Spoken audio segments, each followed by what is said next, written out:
You ever feel like there's not enough time in the day? So many things to do and not enough time to do it in, right? It seems like everyone else has their life together but you. It's time to simplify.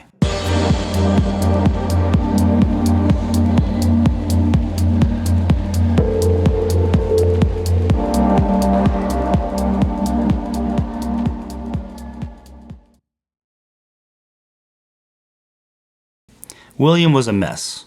He never seemed to meet any deadlines. He was always late for meetings, and people would say he'd be late for his own funeral if he could.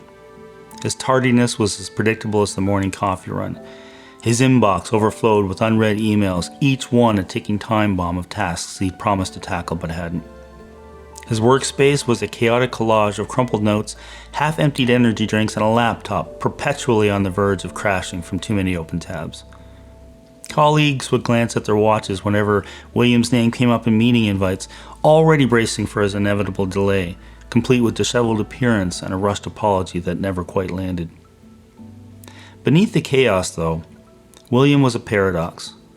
His mind was a furnace of creativity, capable of spinning solutions that left others in awe when he managed to show up prepared. Clients would marvel at his rare but brilliant presentations, and his team leaned on his knack for seeing angles they'd missed. Yet his potential was suffocated by his disorganization, a relentless tide that pulled him under. Missed deadlines cost him trust. Late arrivals eroded his credibility. His supervisor, torn between frustration and pity, hinted at stalled career prospects, while coworkers whispered about his unreliability over lunch. William sensed the growing distance, the weight of their disappointment, but each day seemed to slip away faster than the last, leaving him trapped in a cycle where time was always the enemy.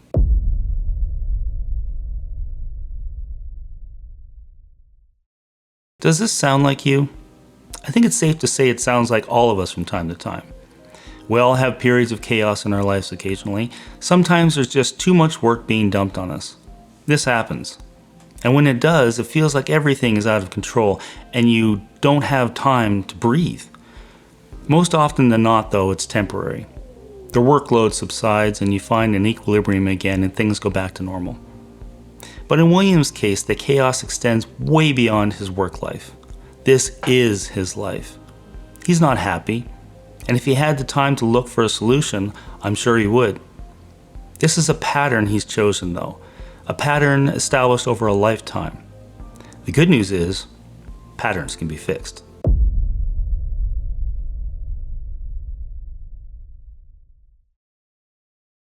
So what's the problem? Is it the amount of work? No. That comes and goes.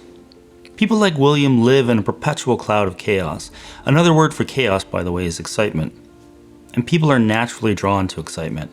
In the workplace, everyone gravitates towards those people like this because it seems productive.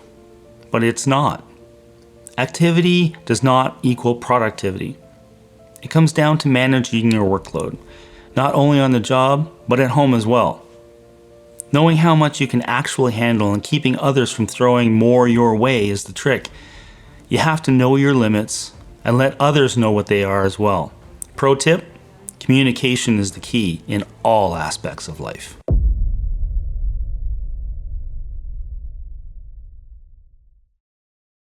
It's okay to say no.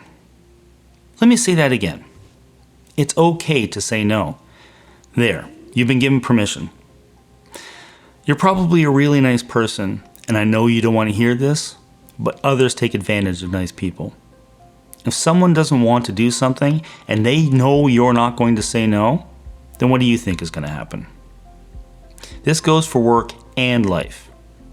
If you're already overloaded at home or at work, then saying yes to something because you want to be helpful or don't want to deal with the conflict of saying no, well, that's only going to make you look bad when you don't deliver. Whereas if you say no, I'm sorry, I don't have the ability or the time to do that right now, and offer an alternative option, they may not be happy, but you will gain a little respect, and they just might think twice about dumping their work on you again.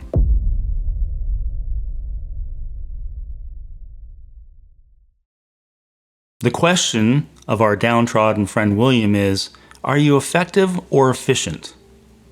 There is a difference. In some cases, William was extremely effective. His clients and managers were impressed when he was able to deliver, but he wasn't very efficient. And since that was the case, he ended up looking bad. William needed to simplify things. Get rid of the clutter, remove everything that wasn't serving the end goals. Only taking on work he could focus on. Get back to basics, if you will. This clean slate approach works in your personal life as well as work.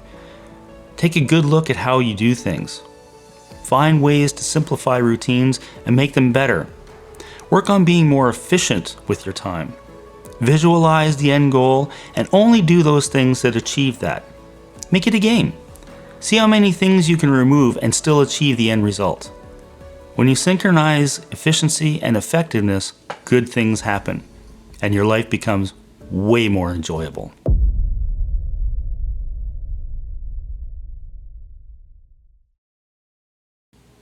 Isn't that what we all want? To enjoy life? Simplifying things is an incredible way to do just that. Put that together with the word we discussed earlier, no, and you have a powerful combination guaranteed to change your life for the better. Thank you so much for sharing your time with me today. My name is Duff, and this has been Over 40. If you've enjoyed this video, learned anything, please like, comment, share, or even better yet, subscribe. It really helps the channel and it lets me keep creating great content for you. If there's a topic you'd like me to cover or learn more about, just drop me a comment below. Until next time, take care and remember, if not now, when?